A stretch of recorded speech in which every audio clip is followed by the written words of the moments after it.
ማግኔቲክ ላይት ምንድነው? ምን ላይ ነው የሚገጠመው? አገጣጠሙ እንዴት ነው?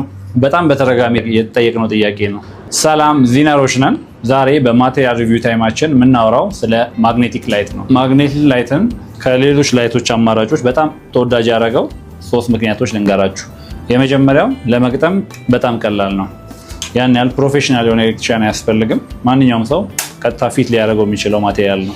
ሌላው የማግኔቲክ ላይት በጣም ቆንጆ ኦፕሽኑ ያልተገደበ የዲዛይን አማራጭ ነው። በጣም ብዙ አይነት የላይት ኦፕሽኖች አሉ። በፈለግነው አይነት ፓተርን በመቀየር የተለያየ አይነት ክሬቲቭ በሆነ መንገድ መጠቀም የምንችለው ነው። ለምሳሌ ይሄ ፎከስ ላይት ነው። ይህን መጠቀም እንችላለን።